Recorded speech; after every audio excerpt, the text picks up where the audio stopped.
Antes que existisse concreto, guindastes ou cálculos de engenharia moderna, existiam homens movidos por algo que a tecnologia jamais poderia substituir: fé. Fé suficiente para levantar construções que desafiam a lógica, a história e até a ciência moderna. Neste mergulho entre pedras milenares e textos sagrados, começamos com a construção que mudou o destino da humanidade: a Arca de Noé. Imagine receber uma ordem divina para construir um barco colossal em meio ao deserto. Nenhuma nuvem no céu, nenhuma gota de chuva. E ainda assim, Noé empunha ferramentas rudimentares e começa a cortar madeira de gofer. Sem gruas, sem parafusos industriais.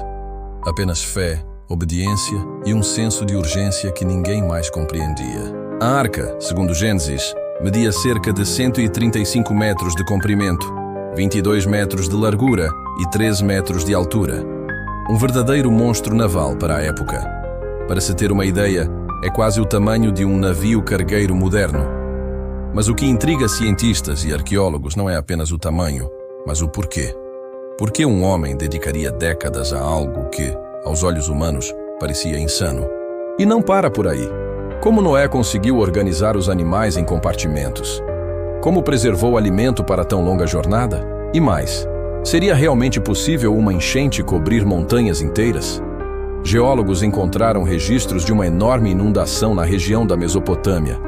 Alguns estudiosos apontam para uma lenda viva transformada em mito, mas outros acreditam que a história de Noé seja uma memória ancestral de um evento cataclísmico real. Mas o que dizer das evidências? Em 1959, um piloto turco sobrevoou o Monte Ararat e fotografou uma formação em formato de casco. Desde então, dezenas de expedições investigaram o local, encontrando madeiras petrificadas e formações compatíveis com um navio. A ciência ainda debate, mas a fé continua intacta. E se você acha que a arca foi um feito impressionante, espere até ouvir sobre Jericó. Uma cidade com muralhas tão espessas que desafiavam qualquer tentativa de invasão. Mas bastaram trombetas e um grito de fé para derrubá-las. Jericó não era apenas uma cidade, era uma fortaleza. Com muralhas duplas e sistemas de defesa elaborados, ela parecia impenetrável. Quando Josué recebeu de Deus a estratégia de marchar ao redor da cidade por 7 dias, muitos poderiam ter achado absurdo, mas o plano não envolvia espadas, e sim fé. Nos 6 primeiros dias, o povo marchou em silêncio. No 7º, 7 voltas foram dadas. Trombetas tocaram. O povo gritou. E as muralhas caíram. Simples assim. Mas e a ciência? O que ela diz? Arqueólogos como Kathleen Kenyon escavaram Jericó na década de 1950 e encontraram algo surpreendente. Sinais de um colapso repentino, como se as muralhas tivessem ruído de dentro para fora. Nenhuma marca de arietes, nenhum vestígio de batalha. Apenas ruínas e espanto. Alguns tentam explicar pelo ônus da terra. Jericó está sobre uma falha geológica e terremotos eram comuns. Mas, novamente, como os israelitas saberiam o momento exato? Como o colapso coincidiria com o toque das trombetas? A resposta para muitos é simples: milagre. Para outros, mistério ainda não resolvido. Mas o que não se pode negar é o simbolismo. A queda de Jericó mostra que o poder da obediência a Deus pode derrubar qualquer fortaleza, literal ou figurativa. Essas duas construções, a Arca de Noé e as muralhas de Jericó, desafiam até hoje aqueles que tentam separar fé de história. Seriam apenas lendas elaboradas ou realidades que a ciência ainda luta para entender? E isso é apenas o começo. As próximas construções nos levarão ainda mais fundo em um universo onde o sagrado e o arqueológico se encontram de forma inquietante. Enquanto o tempo avançava e os reinos surgiam e caíam, a história sagrada continuava marcada por monumentos que desafiam a lógica, a ciência e até mesmo a fé mais cética. O Templo de Salomão, com toda a sua glória e esplendor, havia sido destruído, mas a fé do povo nunca foi completamente apagada.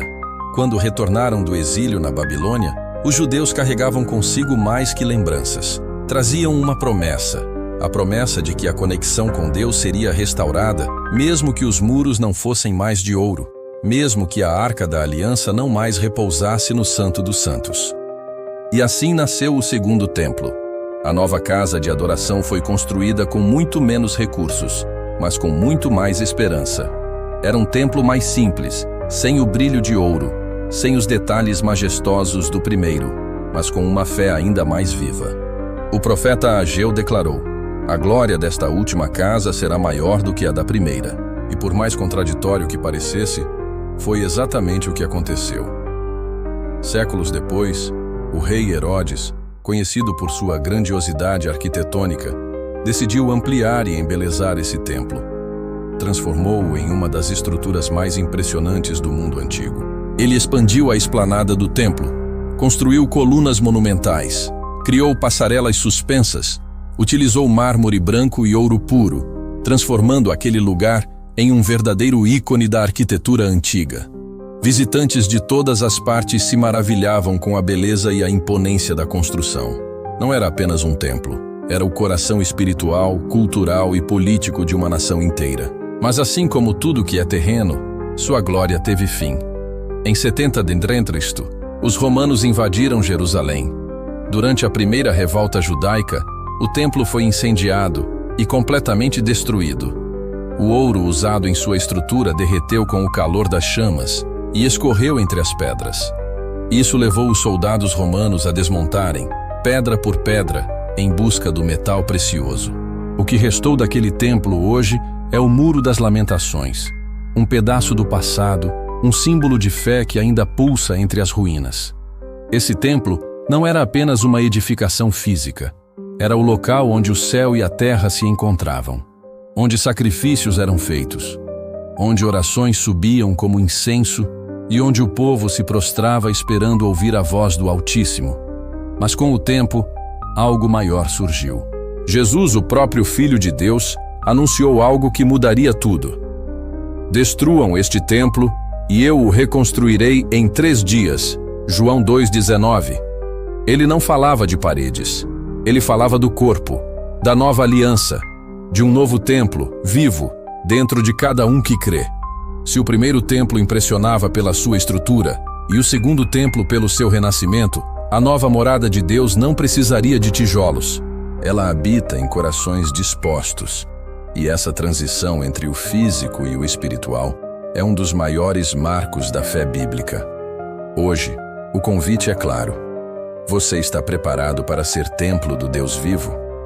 Porque o que antes era acessado por poucos sacerdotes, hoje é oferecido a todos que creem. E falando em construções que vão além da compreensão, não podemos esquecer de uma das histórias mais controversas e misteriosas da Bíblia, a Torre de Babel. Imagine um tempo em que toda a humanidade falava a mesma língua, onde não havia barreiras de comunicação nem separações culturais. Um só povo, uma só voz, um só objetivo. E qual era esse objetivo? Construir uma torre que alcançasse o céu. Não era apenas uma ambição arquitetônica. Era uma tentativa de conquistar o divino, de se igualar a Deus, de criar um nome para si e evitar a dispersão. O problema não era o projeto em si, mas o coração por trás dele. A Bíblia diz que Deus viu a arrogância daquela geração e decidiu agir. Ele confundiu as línguas, de modo que ninguém mais entendia ninguém. O caos se instalou no canteiro de obras e a construção foi interrompida. Esse episódio não é apenas uma curiosidade bíblica. Ele ecoa até hoje nas diferentes línguas e culturas espalhadas pelo planeta. Muitos estudiosos acreditam que a Torre de Babel possa ter sido inspirada em estruturas conhecidas como zigurates, templos em formato de pirâmide escalonada, típicos da Mesopotâmia. A mais famosa delas, o Etemenanque, era dedicada ao deus Marduk e descrita como a casa que une o céu e a terra. Uma semelhança intrigante com o relato bíblico. Mas o que mais chama a atenção é a lição por trás da história. A Torre de Babel nos mostra o perigo da soberba coletiva, da tentativa de alcançar o divino sem o divino, de construir com a força do braço e não com a direção de Deus. Até hoje, Muitos continuam tentando erguer torres com base no orgulho, na vaidade e no desejo de imortalidade. Mas toda construção que não tem Deus como fundamento está fadada a ruir. E se até agora você ficou impressionado com a Arca, com Jericó, com os templos e com Babel, prepare-se, porque a maior construção bíblica ainda está por vir. Não é feita de pedra, nem de ouro. Ela está sendo construída neste exato momento, e você é parte dela. Imagine um lugar onde a ambição humana tocou os limites do céu. Uma torre erguida não para a adoração, mas para a exaltação própria. Um símbolo de orgulho coletivo, erguido tijolo por tijolo como um monumento à arrogância. Estamos falando da Torre de Babel. Não era apenas uma construção ousada, era uma afronta ao Criador. E por trás dessa história, há mais do que metáfora. Há registros, ruínas e ecos de um tempo em que toda a humanidade falava uma só língua e acreditava que nada poderia detê-los. A narrativa bíblica em Gênesis 11 descreve um povo unido, movido pela vontade de fazer um nome para si mesmos, para que não fossem espalhados pela terra. Um projeto arquitetônico de escala absurda para a época, utilizando tijolos queimados no fogo e betume como argamassa. A intenção? Chegar até os céus. Não para glorificar Deus, mas para rivalizar com Ele. E esse foi o estopim da intervenção divina. A Bíblia relata que o próprio Deus desceu para observar o que os homens estavam construindo. Ao perceber o poder de uma humanidade unida em orgulho, ele confundiu suas línguas, criando múltiplos idiomas, impedindo a comunicação e espalhando os povos por toda a terra. A obra parou. A torre ficou inacabada e o lugar passou a ser chamado de Babel, que significa confusão. Mas será que essa história é apenas simbólica? Ou existe alguma evidência arqueológica que sustente essa narrativa?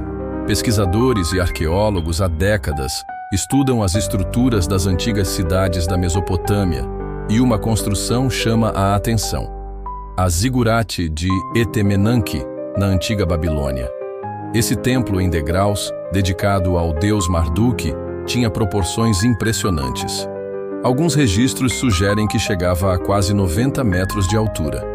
Uma façanha para a época. Inscrições babilônicas antigas referem-se a Etemenanque como a casa que une o céu e a terra. Esse título ecoa a descrição da Torre de Babel na Bíblia. Além disso, o próprio historiador grego Heródoto mencionou uma grande torre escalonada em suas viagens à Babilônia. Coincidência? Ou fragmentos de uma memória coletiva ancestral que sobreviveu através de gerações? O mais intrigante é pensar no impacto psicológico que essa dispersão linguística teve na humanidade. Imagine estar em um canteiro de obras e, de um momento para o outro, ninguém mais entender o que você fala. Comando vira ruído, pedido vira confusão, ordem vira caos. O projeto desmorona, não por falha de engenharia, mas por colapso na comunicação. Essa ruptura de linguagem deu origem às nações e culturas como conhecemos hoje. Cada povo disperso levou consigo fragmentos da história original, adaptando-os às suas línguas e tradições. É por isso que encontramos mitos de torre, dilúvio e criação em civilizações ao redor do mundo, todos ecos distorcidos de um mesmo começo. Mas além da arqueologia, há uma lição poderosa aqui. A linha entre progresso e orgulho é tênue. Quando o ser humano busca engrandecer seu próprio nome acima de qualquer coisa, mesmo a mais bela construção pode se tornar um monumento ao ego. E Deus, em sua sabedoria, não destruiu a torre com fogo ou terremoto. Ele apenas cortou o canal da comunicação. Simples, eficaz e eterno. Essa parte da história também nos ensina algo profundo sobre identidade e propósito. O povo da torre queria evitar a dispersão. Queria permanecer unido, forte, centralizado. Mas o plano divino sempre foi multiplicar, espalhar, ocupar a terra com diversidade e dependência dele. A torre era uma tentativa de evitar o plano original, e Deus corrigiu o rumo da história. Hoje, quando olhamos para o mundo com suas milhares de línguas e culturas, podemos enxergar essa multiplicidade como castigo. Mas, e se for bênção? E se a variedade for exatamente o que nos protege da repetição daquele mesmo erro? Afinal, o orgulho coletivo é mais perigoso que o individual. Quando todos se unem não para o bem, mas para se tornarem deuses, o colapso é inevitável. E por mais que a Torre de Babel não tenha sido finalizada, sua história permanece como um alerta. Toda vez que buscamos engrandecer nossos próprios nomes em vez de honrar o nome de Deus, nos colocamos no mesmo caminho. A diferença é que hoje a dispersão talvez não venha por idiomas, mas por isolamento, ruídos, confusão de propósito. Ainda assim, Deus continua chamando seu povo para construir, mas não torres de vaidade. Ele nos chama para edificar nossas vidas sobre a rocha, não sobre tijolos queimados pelo orgulho. E quando decidimos construir com Ele, as palavras fazem sentido. A comunicação volta. A confusão se desfaz. Porque onde há humildade, há entendimento. Agora, prepare-se. A próxima construção é o segundo templo, símbolo da restauração de um povo, da persistência da fé e de um retorno triunfante do exílio para a esperança. Enquanto o templo de Herodes brilhava sob o sol de Jerusalém, em outra parte da história sagrada, uma torre apontava para o céu com intenções menos nobres. A Torre de Babel, citada em Gênesis 11, talvez seja uma das construções mais enigmáticas e provocantes de toda a narrativa bíblica. Não por sua altura ou arquitetura, mas por aquilo que ela simboliza: a tentativa humana de conquistar o divino pela força do orgulho. Imagine uma época em que todos os homens falavam uma só língua. Não havia barreiras, fronteiras, nem confusão. Um só povo, uma só voz. E então, com essa unidade, nasce um projeto audacioso: edificar uma torre que chegasse ao céu. Façamos para nós um nome, para que não sejamos espalhados pela terra, disseram. Era a busca por glória, permanência, imortalidade. Mas o céu não se impressiona com tijolos. Deus viu o coração daquele projeto e decidiu intervir. O julgamento não veio com fogo nem com dilúvio. Veio com confusão. A língua que era uma só tornou-se muitas. De repente, ninguém mais se entendia. O pedreiro pedia tijolo e recebia água. O arquiteto desenhava planos que ninguém compreendia. O caos tomou o lugar da ordem. A obra foi interrompida e o povo, forçado a se dispersar. Nascia ali a diversidade de idiomas e culturas. Mas o que a ciência diz sobre isso? Muitos estudiosos relacionam a Torre de Babel com as zigurates mesopotâmicas. Essas construções em forma de pirâmide escalonada eram comuns na região de Sinar, onde se localizava a antiga Babilônia. A mais famosa delas era Etemenanque, um enorme templo dedicado ao deus Marduk. Curiosamente, seu nome significava a casa que liga o céu à terra. Uma semelhança intrigante com o propósito narrado em Gênesis. Restos dessa zigurate foram escavados e estudados. Técnicas de construção com tijolos cozidos e betume, como argamassa, confirmam a precisão do relato bíblico quanto à tecnologia da época. No entanto, o mais impressionante não é a estrutura física, mas a ideia espiritual por trás dela. A Torre de Babel simboliza o limite entre a ambição humana e a soberania divina. Deus não destruiu a torre por medo do que os homens poderiam fazer. Ele confundiu a linguagem para preservar a humanidade de um erro ainda maior: acreditar que poderia ser igual a Deus pela força da própria capacidade. Babel é, portanto, o retrato de um coração que deseja o céu, mas sem obedecer ao Criador. E por isso, caiu não em ruínas visíveis, mas em divisão e esquecimento. Hoje, ao olhar para nossas construções, projetos e sonhos, a pergunta permanece: estamos edificando algo para a glória de Deus ou para a nossa própria? O que estamos tentando provar com aquilo que construímos? Que somos bons, poderosos, autossuficientes? Ou que somos dependentes da graça que nos sustenta? A torre caiu, mas a lição permanece. E é justamente por essa perspectiva que seguimos para a próxima construção, talvez a mais misteriosa de todas. O que dizer da Arca da Aliança? Um objeto tão pequeno em dimensão, mas tão gigantesco em significado, poder e temor. Feita de madeira de acácia e revestida de ouro puro, a arca era o trono de Deus entre os homens. Era onde a glória do Senhor se manifestava. No início, ela habitava o tabernáculo, a tenda móvel que acompanhava os israelitas no deserto. Mais tarde, foi colocada no Santo dos Santos do Templo de Salomão. Mas então, ela desapareceu. E com ela, nasceu um dos maiores mistérios da história religiosa. Onde está a Arca da Aliança? Teorias não faltam. Alguns dizem que foi levada para a Etiópia e está escondida em uma igreja em Aksum. Outros acreditam que foi enterrada antes da destruição do templo pelos babilônios. Há ainda os que sustentam que a arca está guardada em cavernas secretas sob o monte do templo, esperando o tempo certo para ser revelada. Arqueólogos já procuraram por ela em escavações profundas. Pesquisadores do mundo inteiro dedicaram suas vidas a esse enigma. Mas até hoje, ninguém encontrou a arca. Nem por isso ela perdeu sua importância. Pelo contrário, sua ausência apenas reforça sua grandeza. Porque mais do que um objeto sagrado, ela simboliza a presença de Deus. E a presença de Deus não pode ser contida nem em ouro, nem em madeira, nem em teorias. A arca carregava as tábuas da lei, o maná e a vara de Arão. Era um testemunho vivo da aliança entre o Criador e seu povo. Quando ia à frente do exército, garantia vitória. Quando era desprezada, trazia derrota. Havia um respeito sagrado em torno dela. Quando Davi tentou levá-la sem seguir os preceitos divinos, um homem chamado Uzá tocou nela para impedir que caísse e morreu instantaneamente. Isso mostra que o sagrado não pode ser tratado com descaso. A arca era também um prenúncio. Apontava para Cristo.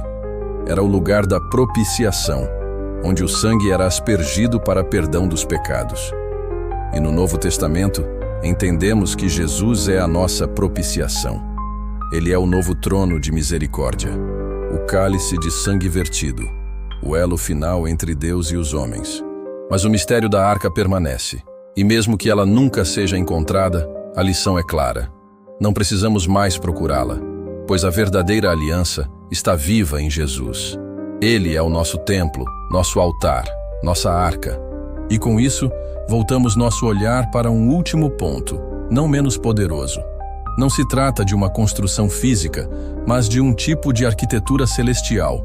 O tabernáculo celestial descrito no livro de Hebreus. Ali, o escritor afirma que tudo o que foi construído por Moisés, por Salomão e mesmo por Herodes não passava de cópia, sombra das coisas celestiais. Existe um templo eterno no céu, onde Jesus entrou não com sangue de animais, mas com seu próprio sangue, uma vez por todas, para garantir redenção eterna. Esse tabernáculo é o fim de todas as construções. É o destino final de toda a fé. A compreensão de que o plano divino nunca foi sobre edifícios, mas sobre redenção. Nunca foi sobre pedras, mas sobre corações. Nunca foi sobre torres que sobem, mas sobre um Deus que desce. Que essa jornada pelas maiores construções da Bíblia sirva como um lembrete. Não sobre o que o homem pode construir, mas sobre o que Deus já construiu por nós. E se você acredita que essa mensagem pode tocar outros corações, compartilhe esse vídeo. Deixe seu like, comente aqui embaixo qual construção mais te impactou e não se esqueça de se inscrever no canal. Assim continuamos juntos, construindo não apenas conhecimento, mas um templo de verdade, revelação e esperança em cada coração que nos acompanha. Enquanto as cinzas do templo ainda pairavam sobre Jerusalém, e as ruínas contavam a história de um povo que amou, caiu e sobreviveu, os ecos das construções bíblicas não cessaram. Há mais edificações citadas nas Escrituras que, mesmo menos grandiosas aos olhos humanos, guardam significados espirituais e históricos que desafiam qualquer explicação simplista. E algumas delas, ainda que menores em tamanho, são colossais em simbolismo. Uma dessas construções é o tabernáculo. Muito antes do Templo de Salomão existir, antes mesmo de Jerusalém ser a cidade santa, Deus habitava em uma tenda. Sim, uma simples estrutura móvel no meio do deserto. Mas por trás das peles de animais e das cortinas bordadas, havia um plano detalhado, vindo diretamente do céu. O tabernáculo não foi ideia humana, foi instruído diretamente por Deus a Moisés, com medidas exatas, materiais específicos e rituais meticulosos. Ali, cada elemento, desde o candelabro de ouro até a bacia de bronze, tinha um significado profundo. Imagine o povo de Israel caminhando pelo deserto. Sol escaldante de dia, frio cortante à noite. Mas no centro do acampamento, uma tenda se erguia. Não era apenas uma tenda, era o centro da adoração, o lugar onde a presença de Deus se manifestava. Quando a nuvem descia, todos sabiam. Era o momento de reverência. E quando a nuvem se movia, era hora de seguir. O tabernáculo era móvel porque a jornada ainda não havia terminado. A presença de Deus caminhava com eles. Mas vamos além do simbolismo. Como um povo nômade, recém-liberto da escravidão, conseguiu construir uma estrutura tão rica e detalhada. O ouro, o linho fino, os tecidos tingidos com cor púrpura. De onde vinham? A Bíblia revela que, ao sair do Egito, os hebreus levaram consigo presentes dos egípcios, ouro, prata, joias, como forma de compensação pela escravidão. E tudo isso foi ofertado voluntariamente para a construção do tabernáculo. O povo não apenas queria um lugar para adorar, eles queriam oferecer o melhor a Deus. Até hoje, o tabernáculo é estudado por teólogos, arqueólogos e engenheiros. Suas proporções, simbologia e funcionalidade são tão bem elaboradas que inspiram até projetos modernos de arquitetura e design. Não era apenas um templo temporário. Era o céu em miniatura, uma representação visual da comunhão entre Deus e os homens. E falando em comunhão, chegamos a uma das construções mais controversas e debatidas de toda a Bíblia, o altar de Elias no Monte Carmelo. Não era um edifício imponente, não era um palácio nem uma cidade murada. Era apenas um altar de pedras, mas ali aconteceu um dos confrontos espirituais mais poderosos já registrados. O contexto é tenso. O povo de Israel dividido entre seguir a Deus ou os falsos deuses Baal e Azerá. O rei Acabe, influenciado por Jezabel, havia conduzido a nação à idolatria. E então surge Elias, um homem só, contra 450 profetas de Baal. O desafio é lançado. O Deus que responder com fogo, esse é o verdadeiro. Os profetas de Baal clamaram, cortaram-se, gritaram, nada. Então Elias reconstrói o altar do Senhor, derrama água sobre o sacrifício 3 vezes e ora. O que aconteceu em seguida é uma das demonstrações mais impactantes do poder divino. Fogo caiu do céu e consumiu não apenas o sacrifício, mas também a lenha, as pedras e até a água ao redor. O povo se prostrou e exclamou: "Só o Senhor é Deus." Agora pare e reflita. Por que Deus respondeu com fogo? Porque o altar reconstruído simbolizava algo que havia sido esquecido, a verdadeira adoração. Era uma construção espiritual, mas também física. Elias mostrou que quando a fé é genuína, até uma simples pilha de pedras pode se tornar um ponto de contato com o céu. Avançando mais um pouco no tempo, encontramos uma outra construção que desafia qualquer entendimento: as muralhas reconstruídas de Jerusalém sob o comando de Neemias. Depois de anos de exílio, Jerusalém estava vulnerável, suas muralhas em ruínas e seus portões queimados. Mas Neemias, um copeiro do rei persa, teve um chamado divino. Ele não era engenheiro, arquiteto ou soldado, mas tinha um coração quebrantado e uma visão clara: restaurar a honra da cidade santa. Neemias conseguiu permissão, recursos e liderou o povo em uma das reconstruções mais rápidas da história. Em apenas 52 dias, as muralhas de Jerusalém estavam de pé novamente. E não foi fácil. Havia oposição, zombarias, ameaças externas. Os trabalhadores precisaram reconstruir com uma mão e segurar a espada com a outra. Literalmente. Era um ato de fé e de resistência. O que isso nos ensina? Que reconstruir não é apenas uma tarefa física, mas espiritual. Neemias mostrou que, mesmo após a destruição, é possível reerguer o que foi perdido. E mais, que não importa o quanto o inimigo se oponha, quando Deus dá a visão, Ele também dá a provisão. E por fim, vamos falar de uma construção profética. Uma que ainda não existe completamente, mas cuja menção tem movimentado nações e despertado debates intensos no mundo todo. O terceiro templo de Jerusalém. Sim, há um plano, uma expectativa entre muitos judeus ortodoxos para reconstruir o templo exatamente onde ficava o de Salomão. O local? O Monte do Templo, onde hoje está a Cúpula da Rocha, um dos lugares mais sagrados do Islã.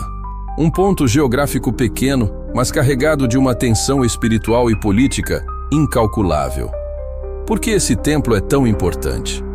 Porque, segundo profecias, ele terá um papel crucial nos eventos finais, na vinda do Messias, no juízo final. Diversas organizações já possuem tudo pronto. Os planos arquitetônicos, os utensílios sacerdotais, até mesmo as vestes dos sacerdotes. E mais, já se fala na criação do bezerro vermelho perfeito, um animal necessário para a purificação do templo. Mas até hoje, a reconstrução do templo permanece uma promessa suspensa no tempo. O que essa construção, ou reconstrução, nos ensina? Que a fé move até mesmo o impossível. Que onde hoje há escombros ou barreiras, amanhã pode haver um altar. E que as construções bíblicas não são apenas tijolos e pedras, mas marcos eternos da relação entre o divino e o humano. Cada uma dessas edificações, do tabernáculo ao terceiro templo, nos desafia a perguntar: o que estamos construindo com nossas vidas? Um templo para a presença de Deus? Ou torres de orgulho, como a de Babel? Você pode não ter ouro, madeira ou pedras preciosas, mas tem algo que Deus valoriza mais: um coração disposto. Se você está aprendendo, sendo tocado por essa jornada pelas construções bíblicas, não esqueça de deixar seu like, compartilhar com alguém que precisa dessa mensagem e se inscrever no canal para não perder os próximos capítulos dessa história sagrada que continua viva. Enquanto o segundo templo era reconstruído e depois ampliado por Herodes, tornando-se um ícone da fé e da cultura judaica, outra construção se desenhava, mas não em pedra, mármore ou ouro. Era uma edificação invisível, feita de esperança, fé e expectativa. A vinda do Messias. Durante o período em que o templo de Herodes brilhava sob o sol de Jerusalém, os judeus viviam sob domínio romano. Havia opressão, impostos abusivos, soldados nas ruas. O templo era um refúgio espiritual, mas também um lembrete constante de que, apesar da beleza, ainda não estavam livres. Nesse contexto, surge uma figura singular, que não veio adornado com ouro, mas com simplicidade. Jesus de Nazaré não apenas caminhou pelas colunas do templo, como também confrontou seu uso distorcido. Expulsou os mercadores, chamou os líderes religiosos de hipócritas e anunciou algo que causaria escândalo: destruam este templo e em 3 dias eu o reconstruirei. Era uma declaração chocante. Como alguém poderia reconstruir em 3 dias uma obra que levou décadas? Mas ele falava de um outro tipo de templo, o seu corpo. O próprio Messias se apresentava como a morada de Deus entre os homens. A construção agora era viva. Era ele o novo santuário, o novo acesso à presença divina. Esse conceito revolucionou o entendimento de adoração. O templo não seria mais limitado por paredes ou localizado em uma cidade específica. Agora, cada pessoa se tornaria um templo. Como Paulo escreveria mais tarde: vocês são o templo do Espírito Santo. Mas o que isso tem a ver com as construções bíblicas? Tudo. Porque desde o Éden, o propósito sempre foi habitar com o homem. A arca de Noé preservou a vida, o tabernáculo levou a presença pelo deserto, o templo fixou a adoração no coração de Israel. Mas agora, com Jesus, a promessa era expandida para todos os povos. E assim, uma nova construção começa a surgir: a igreja. Não um prédio, mas um corpo formado por todos os que creem. Essa edificação, segundo Pedro, é feita de pedras vivas. E cada história contada até agora, da arca à torre, de Jerusalém a Babel, serve como um tijolo de revelação nesse grande edifício espiritual. Essa nova construção, no entanto, não está isenta de desafios. Assim como no passado, há perseguições, ruínas, tentativas de apagar sua existência. Mas também há reconstruções, renascimentos e milagres. Afinal, Deus nunca abandonou sua obra. Agora pense comigo. Se você é templo, o que tem abrigado aí dentro? Tem sido um lugar limpo, consagrado ou cheio de ruídos e distrações? Porque o mais glorioso dos santuários pode ser ofuscado por dentro se não houver vigilância constante. E é justamente por isso que a história das construções bíblicas não termina em pedra. Ela se estende para dentro de você. Cada atitude, cada decisão, cada palavra constrói ou destrói algo dentro desse templo vivo que você é. A pergunta que fica é: o que você tem edificado? No próximo trecho, vamos viajar para outro nível de construção. Uma que ainda não foi erguida por mãos humanas, mas que já está desenhada nas dimensões eternas. A Nova Jerusalém. Uma cidade tão magnífica que faz o Templo de Salomão parecer pequeno. Uma promessa que pulsa em cada profecia e arde no coração dos que esperam pelo fim dos tempos. Você está pronto para descobrir a última e mais gloriosa construção revelada nas Escrituras?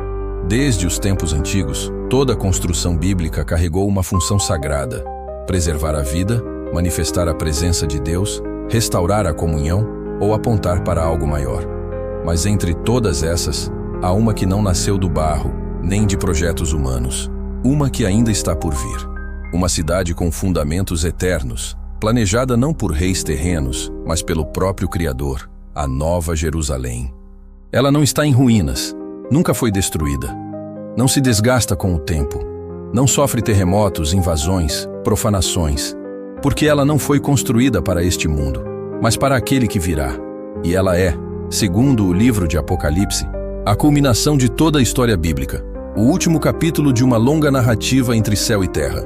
Enquanto o Templo de Salomão era revestido de ouro, a Nova Jerusalém tem ruas de ouro puro como cristal.